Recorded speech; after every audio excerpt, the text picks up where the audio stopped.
Mi nombre es Esteban Soto, soy estudiante de bacteriología de tercer semestre y hoy voy a explicar el tema de Haemophilus y bacterias relacionadas del capítulo 24 del libro de Murray.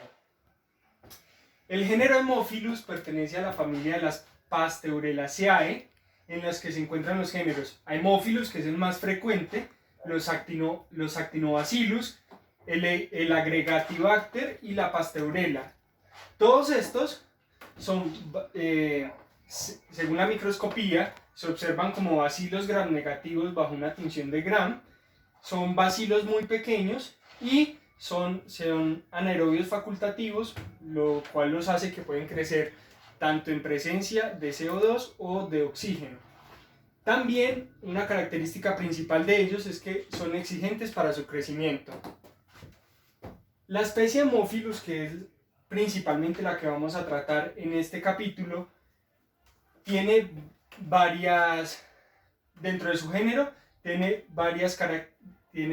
varias especies, como lo son la Haemophilus influenzae, que es la más común de la especie, y es de gran incidencia en pacientes pediátricos, normalmente desde los meses, desde su nacimiento hasta más o menos los 3 o 4 años de edad, pueden los niños presentar algunas infecciones del tracto respiratorio por Haemophilus influenzae. También está el Haemophilus aegyptius, que es causante de una conjuntivitis aguda purulenta, también se presenta en pacientes pediátricos. Y también tenemos el Haemophilus ducreyi, que es causante del chancro blando o chancroide, que es una enfermedad de transmisión sexual. Más adelante vamos a hablar ampliamente de los tres, pero estos tres son los de mayor relevancia clínica. Hay otras especies que también hay de Haemophilus, pero se consideran microbiota normal de la zona bucal y que muy rara vez son patógenos. Aquí tenemos una observación al microscopio bajo una tinción de Gram, donde podemos observar los bacilos gram negativos. No son muy alargados como los que comúnmente vemos, sino que son un poquito gordos, se les puede llamar cocobacilos también. En la fisiología y estructura vamos a hablar de algunos factores que estimulan el crecimiento de estas especies, más que todo el Haemophilus influenzae. Entonces, los factores estimulantes para su crecimiento se tienen la hemina, el factor 10 y el factor 5.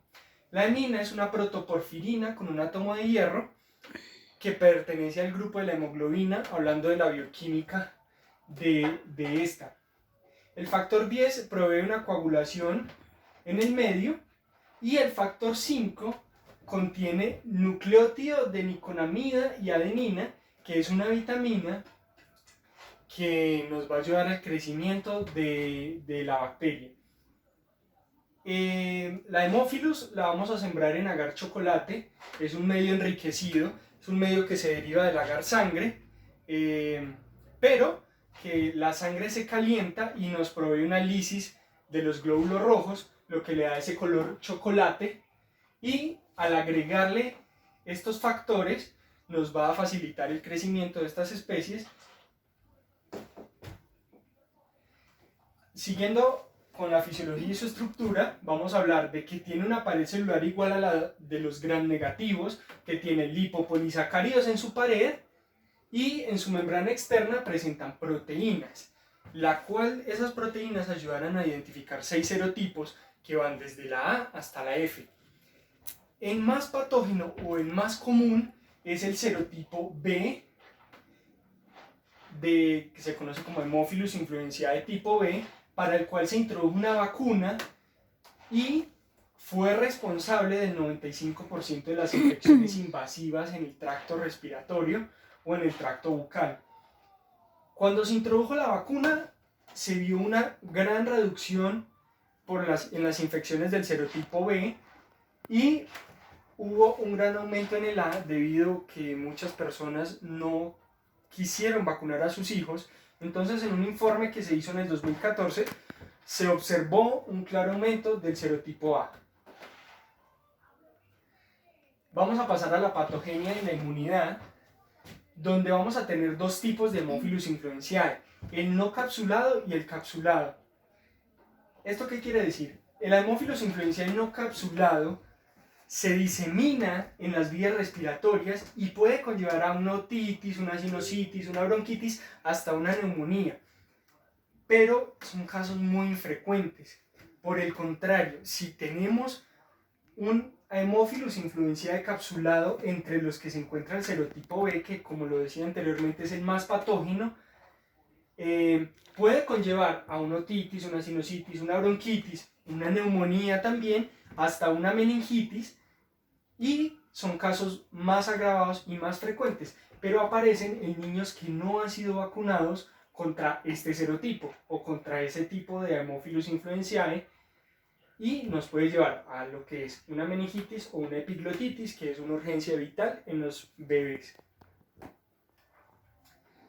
La diseminación. Este es un factor muy importante y se puede hablar que es la virulencia de la bacteria. La bacteria tiene pilis y adhesinas que lo que van a hacer es colonizar nuestra parte bucofaríngea, la parte trasera de la pared traqueal, y lo que van a hacer estas bacterias al adherirse ahí es ocasionar daños en la pared celular, más que todo en el epitelio respiratorio, y la bacteria se va a poder dar paso a través de las células epiteliales y las células endoteliales, y de esta manera va a poder entrar al torrente circulatorio a través de un mecanismo que se llama la diapéresis, y cuando entra nuestro torrente circulatorio nos va a generar una bacteriemia. La bacteriemia le va a proveer a la bacteria poder circular libremente por nuestro cuerpo hasta que se disemine a las meninges o otros focos distales y pues nos pueda generar una meningitis. En neonatos es muy común que se presenten estos casos. La epidemiología nos habla mucho de estadísticas o de la historia de cómo se formó la vacuna y de los casos que se presentaron antes de encontrar la vacuna. Específicamente nos habla de la Haemophilus influenzae tipo B y nos decía que en Estados Unidos habían 20.000 casos por año antes de tener la primera vacuna. Y la vacuna no protegía a los menores de 18 meses. ¿Esto por qué? Porque la inmadurez del sistema inmune que tienen los bebés en esta etapa no tiene las herramientas para poder afrontar esta bacteria. Entonces luego se hizo una mezcla en la vacuna que ya se había preparado y se le agregaron antígenos PRP o pirrobitol, y al inducir esto en los niños, pues el sistema inmune ya desarrolló los anticuerpos ante estos antígenos y pues ya los niños se pudieron curar para la Haemophilus influenzae tipo B. En la actualidad estamos hablando de que muchas personas han dejado de vacunar a sus niños contra esta bacteria, y pues estamos hablando de 700.000 muertes en niños a nivel mundial, y también se han estado presentando infecciones en pacientes mayores pero que tienen una EPOC, una enfermedad pulmonar obstructiva crónica, pueden adquirir la infección. Vamos a hablar de la parte clínica o las enfermedades que causa la Haemophilus influenzae. Específicamente tenemos la meningitis, la conjuntivitis, la sinusitis, celulitis, otitis media, epiglotitis, neumonía, bronquitis o, en algunos casos, algunos menores, una arteritis. La meningitis pediátrica es uno de los casos más frecuentes o de las patologías más frecuentes cuando tenemos una Haemophilus influenzae en un bebé. Esto se da por la diseminación bacteriémica que la expliqué anteriormente, y en el cuadro clínico tenemos un cuadro respiratorio leve por 3 días, pero la mortalidad es inferior al 10%, dependiendo del diagnóstico precoz que se le haga al paciente. La epiglotitis también es causada por el Haemophilus influenzae, es una urgencia de riesgo vital debido a que en el cuadro clínico pueden ocurrir los síntomas de faringitis, fiebre y dificultad respiratoria, pues es obstructivo para el paso de oxígeno del paciente. Se ven pocos casos de niños entre los 2 y los 4 años, pero hay un aumento claro de los niños entre los 3 y los 18 meses de edad. Tenemos la celulitis, también es causada por el Haemophilus influenzae y que puede ser, además de una patología, un síntoma asociado a otras patologías como lo era la meningitis, como lo era y la celulitis en sí. Es una enfermedad pediátrica, pero también se puede ver en pacientes adultos. Causa fiebre y aparición de placas azul rojizas en las mejillas, que es la sintomatología más común para el diagnóstico, y es muy común en niños con ausencia de vacunación. La conjuntivitis es causada por otro tipo de Haemophilus, que es el Haemophilus aegyptius o el bacilo de Koch, que es un nombre muy común que también se le da. Causa purulencia alrededor de los párpados y aparece en los meses más cálidos del año y puede afectar, es una patología también pediátrica muy común. Bueno, el chancroide, como lo dije al inicio, es una ETS, una enfermedad de transmisión sexual que tiene mayor frecuencia en los hombres y nos va a formar pápulas que son dolorosas en la zona perianal o en la base del pene o el glande. Y es causada por otro género de la Haemophilus, que es el Haemophilus ducreyi. Vamos a pasar a la parte del diagnóstico de laboratorio, que es fundamental a la hora de, cuando hablamos de el Haemophilus influenzae específicamente y de los otros tipos de Haemophilus. Vamos a tratar de la toma de muestra y el transporte de las muestras. Hay muchas formas de tomar la muestra y vamos a tener diversas formas. ¿Por qué? Porque lo que debemos procurar es que no se nos contamine la muestra en la toma. Entonces, la punción directa con aguja de secreciones orales, como lo dije, vamos a extraer directamente con una aguja el líquido o la secreción oral. ¿Por qué no con un hisopo? Porque podemos tener contacto con otras zonas bucales que nos van a contaminar la muestra. Esto lo hacemos sospechando de ¿qué? De una sinusitis o una otitis. También tenemos el esputo de vía respiratoria baja. Tenemos que hacer arquear al paciente para obtener una buena muestra de esputo y la podemos tomar en caso de sospecha de una neumonía. Los hemocultivos también se toman, es una prueba que también se hace en sospecha de neumonía, pero que su cultivo es muy lento y que no nos va a dar facilidad en el diagnóstico del paciente.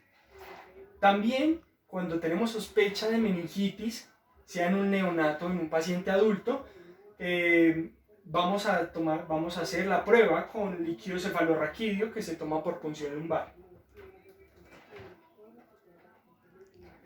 Los métodos de identificación más comunes están la microscopía, que si tomamos bien nuestra muestra, podemos hacerle una tinción de Gram y vamos a poder observar los cocobacilos gram negativos, que nos va a dar pistas para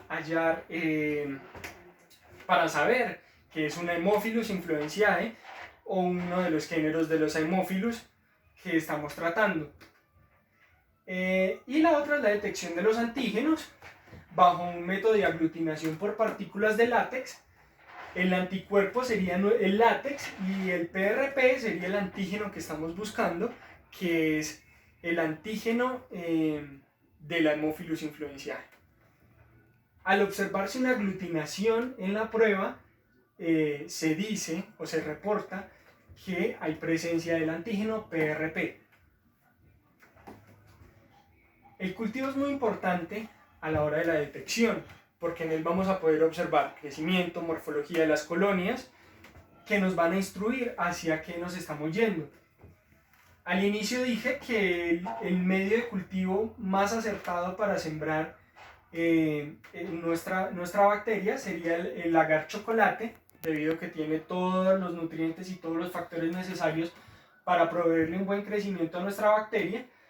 En el crecimiento vamos a observar colonias opacas y lisas de 1 a 2 milímetros de longitud a 24 horas de incubación. Y también vamos a tener los hemocultivos, pero como lo dije son de un crecimiento lento. Entonces el agar chocolate nos va a proveer mayor efectividad en el diagnóstico. Bueno, el tratamiento va a depender del tipo de bacteria que tengamos y la resistencia que ésta esté adquiriendo o haya adquirido hacia algún antibiótico. Las infecciones graves por Haemophilus influenzae los vamos a tratar con cefalosporinas de amplio espectro, según el CLSI. Las infecciones leves por Haemophilus influenzae pueden tratarse con algunas cefalosporinas como la citromicina, la doxiciclina o una fluoroquinolona, que no son comunes, pero que alguna de esta familia son de importancia clínica. También la amoxicilina ha generado alguna sensibilidad hacia algunas cepas de la Haemophilus influenzae. Ya hablando del Haemophilus ducreyi, que es el causante del chancras, la eritromicina es el antibiótico que nos ha dado mayor halo de inhibición frente a algunas cepas también de la Haemophilus ducreyi. La mayor prevención que siempre se recomienda es vacunar a los bebés desde el inicio de su vida para no tener estas patologías. Hay otros géneros que pertenecen a la familia de la Haemophilus, como el Actinobacillus, que es causante a veces de endocarditis, pero son muy comunes en animales como microbiota normal. El Agrigabacter es causante también de endocarditis, pero no es nada común. Estas bacterias no es normal encontrarlas en el humano. Y la Pasteurella se encuentra también en animales sanos. Puede haber una zoonosis y presentarse una enfermedad respiratoria. Cuando hablo de zoonosis, puede haber... cuando hablamos de zoonosis, hablamos de que puede haber un contagio de animal a humano por una mordedura o por contacto de fluidos y nos puede ocasionar la Pasteurella, enfermedad respiratoria o una infección más grave en pacientes inmunocomprometidos con lupus, cáncer o otras patologías autoinmunes. Pues, bueno.